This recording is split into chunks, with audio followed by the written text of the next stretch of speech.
आप देख रहे हैं मिड कैप मंत्रा और हफ्ते का पहला सेशन। शुरुआत तो थोड़ी सी हल्की हुई थी, लेकिन बाद में बाजार में लोअर लेवल से एक अच्छी रिकवरी आते हुए देखी और इस समय मार्केट्स दिन के ऊपरी स्तरों पर आकर कारोबार कर रहे हैं। निफ्टी बैंक निफ्टी अब लोअर लेवल से रिकवरी लेकर शानदार मोमेंटम के साथ ट्रेड करते हुए डेज हाई पर निफ्टी 56 अंकों की बढ़त के साथ 19,730 पर कारोबार कर रहा है। बैंक निफ्टी में भी लोअर लेवल से अच्छी रिकवरी हमने देखी है और एक लैकलस्टर शुरुआत के बाद थोड़ा सा एक्शन मार्केट में लौटते हुए दिखाई दे रहा है। बैंक निफ्टी अब 250 अंक ऊपर कर रहा है कारोबार। मिड कैप में रिकवरी आपको लोअर लेवल से आते हुए दिखाई देगी। यहाँ भी जो एक्शन है वो थोड़ा सा पॉजिटिव होते हुए दिखाई दिया है। इनफैक्ट अब 180 अंकों पर ½ % की मजबूती के साथ मिड कैप इंडेक्स कर रहा है ट्रेड। एक बार दिखाते हैं एनएससी के स्टैट्स, मार्केट की ब्रेथ देख लेते हैं कैसी आज के बाजार में देखने को मिल रही है। बीएसई एनएससी के आंकड़े आपकी स्क्रीन पर लेकर आते हैं और इस समय का अगर आप हाल देखेंगे तो बढ़ने वाले स्टॉक्स की संख्या लगभग 1605 है, यानी बढ़ने वाले स्टॉक्स की संख्या ज्यादा है तो ब्रेथ टुवर्ड्स पॉजिटिव साइड ज्यादा झुकी हुई है। गिरने वाले स्टॉक्स की संख्या 1253 के आसपास है। तो ये तो रही की हाइलाइट्स। अब फटाफट से देखते हैं इंटरनेशनल मार्केट से मिल रहे संकेतों को और उसके बाद बाजार की बड़ी बातें और मिड कैप इंडेक्स के उन सेलेक्ट पॉकेट्स पर नजर डालेंगे जहां पर सबसे ज्यादा एक्शन देखने को मिल रहा है। शुरुआत करते हैं इंटरनेशनल क्यूज के साथ। यूरोपियन मार्केट्स देख लेते हैं जहां पर जो शुरुआत हुई है आज के कारोबार में वो मिक्स्ड हुई है। फुत्सी नीचे है लेकिन कैक और डैक्स बिल्कुल फ्लैट ट्रेड कर रहे हैं। वहीं अगर आप एशियन मार्केट्स को देखेंगे तो यहाँ भी मिक्स्ड बायस है आज के सेशन में। निकाई 1% ऊपर है। ताइवान में थोड़ी खरीदारी है। बाकी बाजार फिर चाहे वो हैंगसेंग हो, शंघाई हो या फिर कॉस्पी हो, आधा से 1.5% की कमजोरी दिखा रहे हैं आज के कारोबार में। अमेरिका के फ्यूचर्स देखते हैं तो यहाँ पर बायस पॉजिटिव है, 1/4% ऊपर, 94 अंकों पर है डाउ फ्यूचर्स, यानी परसेंटेज टर्म में 0.30% की बढ़त है। नैस्डैक का फ्यूचर 64 अंक ऊपर है, यानी ½ % के आसपास की मजबूती देखने को मिल रही है। तो यूरोपियन और एशियन भले ही मिक्स्ड हो लेकिन यूएस के फ्यूचर्स से अच्छे संकेत आज के कारोबार में देखने को मिल रहे हैं। तो अब तक हुआ क्या है मार्केट में, फटाफट से लेकर आते हैं आपके सामने बाजार की बड़ी बातें। तो बाजार में निचले स्तरों से एक शानदार रिकवरी देखने को मिल रही है। डेज हाई पर इंडियन मार्केट्स आकर अब कारोबार कर रहे हैं। लोअर लेवल से अगर आप देखेंगे तो नीचे से निफ्टी 100 अंक रिकवर हुआ है और बैंक निफ्टी में भी लोअर लेवल से यानी डेज लो से 400 अंकों की रिकवरी आज के कारोबार में देखने को मिली है। इसके अलावा अगर पॉकेट्स दिखाएं आज के कारोबार में तो बैंक्स, फाइनेंस स्टॉक्स में सबसे ज्यादा एक्शन देखने को मिल रहा है। दिग्गज बैंक्स और दिग्गज फाइनेंस स्टॉक्स पार्टिसिपेट कर रहे हैं आज की तेजी में। सरकारी बैंक, ऑटो, एफएमसीजी स्टॉक्स भी चमके हैं आज के कारोबार में। कुछ और पॉकेट्स देखेंगे तो आज के सेशन में हमने fertilizers, auto ancillaries, pharma, sugar, realty, यहाँ पे थोड़ी बाइंग मोमेंटम ही आते हुए देखा है। तो ये तो रही अब तक की हाइलाइट्स, लेकिन ट्रेडिंग के अपॉर्चुनिटीज का इस पर करते हैं बातचीत। हमारे साथ आज के मेहमान बने हुए हैं। ब्रजेश हमारे साथ हैं। ब्रजेश नमस्कार, स्वागत है आपका। तो पहले तो बताइए निफ्टी बैंक निफ्टी पर रिमेनिंग सेशन के लिए राय। रिकवरी तो काफी अच्छी लग रही है मार्केट्स में, क्या व्यू रहेगा बाजार बंद होने तक?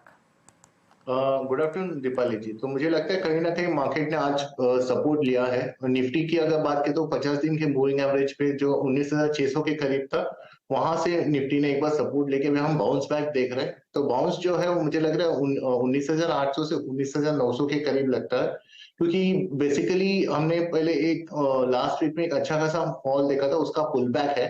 काफी सारे चार्ट्स अगर हम इंडेक्स की बात करते हैं तो ओवरसोल्ड में थे, तो ये उसी के कारण मुझे लग रहा है कि ये पुल बैक देखने को मिल रहा है। जो हमारा जो रेंज है, जो हम एक्सपेक्ट कर रहे हैं कि ये हफ्ते जो रेंज जो एक्सपेक्ट कर रहे हैं वो 19,400 से 19,900, ये 500 पॉइंट्स का रेंज है। तो मुझे लगता है थोड़ा सा पुल बैक है, 19,800 से 19,900 जा सकता है। अगर बैंक निफ्टी की बात करें तो बैंक निफ्टी एक अंडर परफॉर्मर रहा है लास्ट वीक में। बैंक निफ्टी की जो लेवल्स है 44,500, ये एक मल्टीपल स्ट्रॉन्ग सपोर्ट जोन है। आज फिर से बैंक निफ्टी ने वो लेवल पे एक बार सपोर्ट लेके बाउंस किया है। तो मुझे लगता है कि एक बैंक निफ्टी पॉजिटिव तक होगा अगर वो 45,000 के ऊपर क्लोज आता है तो फिलहाल तो पुल बैक है दोनों ही इंडेक्स पे। स्टॉक स्पेसिफिक बाइंग्स देखने को मिल रहा है। पीएसयू बैंक एक ऐसा सेक्टर है जहां पे काफी ज्यादा एग्रेसिव बुलिशनेस देखने को मिल रहा है। ओके, अच्छा, 2 ट्रेड्स आपकी तरफ से कौन से रहेंगे आज? जुबिलेंट फूड पे मेरा एक ट्रेड सेटअप है जहाँ पे काफी स्ट्रांग है ये। जब मार्केट करेक्ट हो रहा था तो इसमें ब्रेकडाउन देखने को नहीं मिला था, तो मुझे लगता है कि जुबिलेंट फूड बाई कर लेना चाहिए। 541 पे ट्रेड कर रहा है, 565 का ट्रेड टारगेट रहेगा 1 या 2 दिन के नजरिए से। तो एक जुबिलेंट फूड पे बाय करके चलिए। दूसरा एक जो आज ब्रेकआउट आया वो है एशियन पेंट्स के ऊपर। काफी रेंज ब्रेकआउट फर्स्ट टाइम आज 1.5% से ऊपर है स्टॉक, तो मुझे लग रहा है ये 3450 के आसपास एक ट्रेडिंग अपॉर्चुनिटी दिखता है, देखने को मिल रहा है। ये भी 1 या 2 दिन के नजरिए से मुझे लगता है एशियन पेंट पे बाय का व्यू लेना चाहिए। ओके, चलिए, तो ये खरीदारी के रेट्स आपको रेकमेंड किए गए हैं आज के सेशन के लिए, पर अगले 1-2 दिनों के पर्सपेक्टिव से। लेकिन अब बात करते हैं मिड कैप्स की, और मिड कैप्स का इंडेक्स आपके सामने लेकर आते हैं और उसके बाद पॉकेट्स दिखाते हैं आपको, जहां पर सबसे ज्यादा एक्शन आज के कारोबार में देखने को मिल रहा है। इंडेक्स तो लोअर लेवल से रिकवर होकर डेज हाई पर आ ही चुका है, 0.5% की मजबूती है, 180 अंकों की तेजी के साथ कारोबार कर रहा है। लेकिन अब दिखाते हैं स्टॉक, शुरुआत करते हैं फार्मा के साथ। ल्यूडेंट लैबोरेटरीज 3% ऊपर, सीक्वेंट साइंटिफिक 4% ऊपर है, स्पार्क के स्टॉक में तेजी है, जेबी केमिकल्स भी 2% ऊपर कारोबार करते हुए आज के सेशन में। ऑटो एंड सीरीज में टॉलब्रोस ऑटो 5.5% ऊपर, जीएनए एक्सेस 3% ऊपर, जेके टायर पिछले हफ्ते एक्शन बनते हुए दिखाता है स्टॉक में, आज भी 3% की तेजी के साथ कर रहा है trade. Sugar stocks international markets में प्राइसेस में तेजी, उसी का इंपैक्ट इन शेयर्स पर डाल में भारत शुगर 6.5% ऊपर है, उत्तम शुगर, धामपुर शुगर में भी मजबूती देखने को मिल रही है 6% तक की। फर्टिलाइजर्स में एनएफएल 2% ऊपर, जीएसएफसी 4% ऊपर, 1.5% ज्यादा की बढ़त आपको फर्टिलाइजर स्टॉक्स में देखने को मिल रही है। और इसके अलावा रियल्टी स्टॉक्स में भी खरीदारी है, ब्रिगेड 1.5% ऊपर, सोबा 3.5% ऊपर है, 8.5% ऊपर आईबी रियल, और गुड्स प्रॉपर्टीज 2.25% की मजबूती के साथ कर रहा है ट्रेड। तो ये रहा स्टॉक्स का हाल, और आखिर में दिखाते हैं कुछ सेलेक्ट स्टॉक्स मिड कैप्स के जो गिरावट के साथ कर रहे हैं ट्रेड। उसमें एसडीवेन 2.5% नीचे है, पीबी फिनटेक 1.5% नीचे, बैंक ऑफ इंडिया में 1.5% की गिरावट, और ईपीएल अपोलो ट्यूब्स 2.5% की गिरावट के साथ कर रहा है कारोबार। तो ये रहे कुछ सेलेक्ट स्टॉक्स आज के कारोबार में मिड कैप्स में, स्पेशली जहां पर थोड़ा सा प्रेशर देखने को मिल रहा है। लेकिन लेकर आते हैं दिग्गज बैंक स्टॉक्स, और एक बार दिखाते हैं आपको आईसीआईसीआई बैंक आपकी स्क्रीन पर, क्योंकि दिग्गज बैंक फाइनेंशियल स्टॉक से सपोर्ट कर रहे हैं आज की तेजी को। और आईसीआईसीआई बैंक आप देखिए अब डेज हाई पर आकर कारोबार कर चुका है, शानदार रिकवरी लोअर लेवल से यहां पर बनते हुए दिखाई दी है। क्या सजेशन आईसीआईसीआई बैंक पर ब्रिजेश इन लेवल से? I think ICICI bank support के लेवल से बाउंस कर रहा है, तो डेफिनेटली एक बाउंस बैक का ट्रेड है। मुझे लग रहा है कहीं ना कहीं जहां से सेल ऑफ स्टार्ट हुआ था 980 के लेवल से सेल ऑफ स्टार्ट हुआ था, तो मुझे लगता है ये वापस फिर वो लेवल पे जाता हुआ दिख रहा है। ट्रेडिंग अपॉर्चुनिटी है, किसी को भी अगर लेना है, अगर बैंक निफ्टी आउट परफॉर्म कर रहा है तो डेफिनेटली आईसीआईसीआई बैंक उसमें एक आउट परफॉर्मर रहेगा। 980 के व्यू के 980 से 985 के व्यू के लिए इसमें एक ट्रेडिंग अपॉर्चुनिटी ढूंढनी चाहिए। ओके, चलिए, तो ये रहा सजेशन आपके लिए आईसीआईसीआई बैंक पर। एक तेजी का ट्रेड यहाँ ले सकते हैं, यहाँ पर एक्शन खरीदारी का देखने को मिल रहा है। 958 के आसपास फिलहाल ये कारोबार करते हुए आपको दिखाई दे भी रहा है, तो 958 के लेवल्स पर कारोबार करते हुए ये स्टॉक। लेकिन चलिए कुछ और खबरों की ओर रुख कर लेते हैं, और देश में टेलीकॉम इक्विपमेंट मैन्युफैक्चरिंग को बढ़ावा मिले, इसके लिए टेलीकॉम रेगुलेटर ट्राई ने सरकार से इंसेंटिव देने की सिफारिश की है। ट्राई ने छोटी कंपनियों की फंडिंग आसान करने और डेवलपमेंट फंड बनाने को भी कहा है। और डिटेल्स के साथ असीम अंचंदा है। असीम, बताइए क्या है पूरी खबर?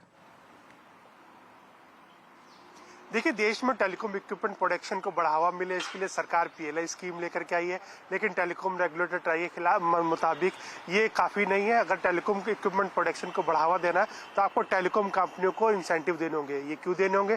टेलीकॉम कंपनियां अपने यहाँ पर घरेलू उत्पादन जो हुआ है वो नेटवर्क लगाए, और इसके लिए ट्राई ये चाहता है कि टेलीकॉम कंपनियों को एजीआर के अंदर छूट दी जाए। जितना कंपनी इक्विपमेंट लगाए उतना उनको एजीआर के अंदर छूट दी जाए। इतना नहीं, टेलीकॉम रेगुलेटर ट्राई ये भी चाहता है कि जो भी कंपनियां हैं उनके लिए उनको प्रेफरेंशियल मार्केट एक्सेस दिया जाए। सरकार जितने भी टेंडर्स निकाले, घरेलू टेंडर्स निकाले और जितने भी कॉन्ट्रैक्ट निकाले, उसके अंदर जो टेलीकॉम घरेलू इक्विपमेंट लगाने वाली कंपनियों को प्रेफरेंस दी जाए। और तीसरी सबसे बड़ी बात कि एक टेलीकॉम डेवलपमेंट फंड बनाया जाए। खासतौर पर सरकार ने एक इलेक्ट्रॉनिक डेवलपमेंट फंड बनाया था, जिसका काफी फायदा देखने को मिला। तो अब ये ट्राई ये चाहता है कि एक 10,000 करोड़ रुपए की लागत के आसपास का एक टेलीकॉम डेवलपमेंट फंड बनाया जाए, जिससे कि छोटी कंपनियों को उससे फाइनेंस दिया जाए, ताकि आने वाले दिनों में प्रोडक्शन टेलीकॉम इक्विपमेंट का प्रोडक्शन बढ़ सके। तो अब ट्राई ने अपनी सिफारिशें दूरसंचार विभाग को सौंप दी है। दूरसंचार विभाग ने इसके ऊपर कमेटी बना करके काम करने की शुरुआत ऑलरेडी कर दी है, और जल्दी इन सिफारिशों के ऊपर हरी झंडी लग सकती है। यानी कि जो भी टेलीकॉम कंपनियां देश में इक्विपमेंट बढ़ाएंगी उनको फायदा होगा, उनको एक बूस्ट मिलेगा। शुक्रिया असीम ये डिटेल्स बताने के लिए। लेकिन आगे बढ़ेंगे और एक और इम्पोर्टेंट खबर पर चर्चा करते हैं, जो है एफएनओ ट्रेडिंग टाइमलाइन से जुड़ी हुई। दरअसल क्या बाजार में ट्रेडिंग का समय बढ़ने वाला है? क्या अब शाम को भी शेयर बाजार खुलेगा? आज फिर से ये सवाल पूरे शेयर बाजार में घूम रहे हैं। दरअसल एनएससी शेयर बाजार समय बढ़ाने की तैयारी में है, और इसके लिए सेबी को उन्होंने प्रस्ताव भी भेज दिया है। क्या है पूरी खबर, क्या इसका असर होगा, ये बताने के लिए यतिन मोहता हमारे साथ मौजूद हैं। बताइए यतिन, क्या एक्सपेक्ट करना चाहिए? क्या वाकई में समय बढ़ने की पूरी तैयारी हो चुकी है? क्या डिटेल्स? Good afternoon Deepali. देखिए, एनएससी के जो ट्रेडिंग आवर्स हैं उसको बढ़ाने को लेके बहुत सारे दिनों से चर्चा चल रही है, और अभी जो सूत्रों के हवाले से खबर आ रही है और जो न्यूज़ रिपोर्ट सजेस्ट कर रही है वो ये सजेस्ट कर रही है कि एक फेज्ड मैनर में आपको एनएससी के ट्रेडिंग आवर्स बढ़ते हुए दिखाई पड़ेंगे। 6 से 9:30 के बीच में आपको सिलेक्ट स्टॉक फ्यूचर्स और इंडेक्स फ्यूचर्स में ट्रेड करने मिल सकता है। ऑब्वियसली हमको ये नहीं पता कि कौन से index futures, Nifty futures, bank Nifty futures allow होंगे ट्रेड होने के लिए, या निफ्टी 50 के स्टॉक फ्यूचर्स होंगे, या सारे के सारे स्टॉक फ्यूचर्स ट्रेडिंग के लिए अवेलेबल होंगे। लेकिन हाँ, कई चरणों में और कई फेजेस में आपको ये बदलाव होते हुए दिखाई पड़ सकते हैं। इवेंचुअली योजना ये है कि 6 से लेकर 11-12 बजे तक जो है ये ट्रेडिंग आवर्स को एक्सटेंड किया जाए। ऑब्वियसली ये सीमित रहेगा लार्ज कैप्स को लेके और निफ्टी फ्यूचर्स को लेके। तो ये देखा जाएगा कब और कितनी जल्दी ये एनएससी इंप्लीमेंट कर पाता है। जहाँ तक कि मार्केट रेगुलेटर का सवाल है, एनएससी ने ऑलरेडी सेबी के साथ एक कंसल्टेशन किया है। बहुत सारे ब्रोकर मेंबर्स को भी इसके बारे में बताया गया है, जहाँ से रिस्पॉन्स अभी तक पॉजिटिव आया है। तो हाँ, जैसे कि मैंने कहा पहले कि ये देखा जाएगा कब से इम्प्लीमेंट होता है और कौन से फ्यूचर्स इस पर्टिकुलर एक्सटेंडेड ट्रेडिंग आवर्स में अवेलेबल होते हैं, वो एनएससी डिसाइड करेगा। शुक्रिया आपका यतिन, ये पूरी डिटेल्स लाने के लिए। तो सेबी के पास प्रपोजल या फिर कहीं ये प्रस्ताव भेजा है एनएससी ने। अब देखना होगा क्या और डिटेल्स, क्या और अपडेट गोइंग फॉरवर्ड इससे जुड़ी हुई आती हैं। लेकिन आगे बढ़ेंगे और अब एक अहम जानकारी। आज रात 8:50 पर न्यूज़ 18 में देखिए हमारी खास पेशकश संजीवनी, यानी समय पर कैंसर स्क्रीनिंग आपको आने वाले खतरे से बचा सकती है। नियमित स्क्रीनिंग के जरिए कैंसर को पहले ही पहचाना जा सकता है। जिंदगी बचाने और एक स्वस्थ भविष्य को बढ़ावा देने की इस मुहिम में जुड़ी है हमारे साथ फेडरल बैंक और न्यूज़ 18 की खास पेशकश संजीवनी, आज रात 8:50 पर।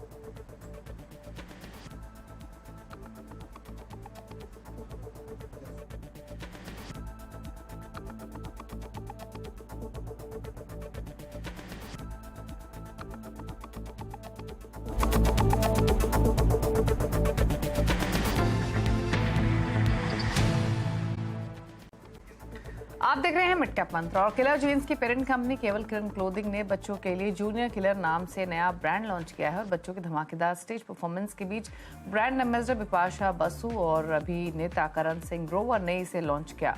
कंपनी ने ये फॉरएवर एज ग्रुप के लिए कलेक्शन पेश किया है। जूनियर किलर और कंपनी के दूसरे ब्रांड्स पर कंपनी के जॉइंट एमडी हेमंत जैन और ब्रांड एम्बेसडर बिपाशा बसु से एक्सक्लूसिव बातचीत की हमारे संवाददाता शिप्रा राणा ने। सर, आपको पता है कि क्लोथिंग ब्रांड अपने आप में एक काफ़ी क्लटर्ड स्पेस है और ऐसे स्पेस में कॉम्पिटिटर्स बहुत ज़्यादा हैं। तो what are your strategy and what are your plan? Competition हर इंडस्ट्रीज में है, आपको अपना स्पेस बनाना पड़ता है। मैंने बिपाशा को देखा कि अपना स्पेस किस तरह से बनाया है और अभी भी बनाए रखा है। तो you have to create your own space. So I don't think so कि मुझे कोई आगे जाके कोई प्रॉब्लम है, या because I know what a confidence I have or what I have a very good quality, my own manufacturing and good team. I know I am going to success. And what is your USP? Good price, good quality, international image. That is my USP. Sir, killer genes के पीछे, killer junior के पीछे आपका क्या M क्या था, objective क्या था? Inspire from youth, juniors, and for that's why my brand is for youth and junior.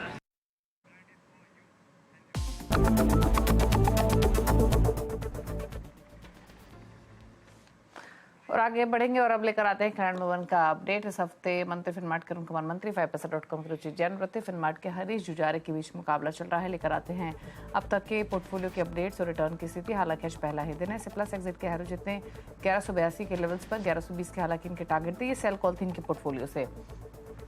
तो एक अपडेट तो ये रहा जो कि रुचित के पोर्टफोलियो से हमें मिल रहा है। इसके अलावा ट्रेंड इन्होंने एक ट्रेड ऐड किया है। 2200 के लक्ष्य के लिए खरीदारी की सलाह दे रहे हैं। 2040 का एक स्टॉप लॉस आपको रखना होगा और फिलहाल ये 2105 के आसपास कारोबार कर रहा है। तो ट्रेंड खरीदारी की सलाह 2200 के टारगेट्स के लिए। अब दिखाते हैं रिटर्न की स्थिति सो फार क्या बनी हुई है मुनाफे के मीटर में गिरोही खिलाड़ियों के बीच में। और अगर आप रिटर्न की स्थिति देखेंगे तो -3.25% के रिटर्न अरुण का पोर्टफोलियो दे रहा है। रुचित का पोर्टफोलियो फ्लैट है और हरीश जुजारे का पोर्टफोलियो 0.80 के रिटर्न लेंड कर रहा है पॉजिटिव फ्रंट पे। तो ये रही स्थिति फिलहाल मुनाफे के मीटर में। और इसी के साथ एक ब्रेक के लिए भी रुक रहे हैं। ब्रेक के उस पर आप देखिए न्यूयॉर्क कंपनी और न्यूयॉर्क कंपनी में बातचीत करेंगे जीएसडब्ल्यू इंफ्रास्ट्रक्चर के जॉइंट एमडी और सीईओ अरुण माहेश्वरी से एक ब्रेक के बाद। नमस्कार।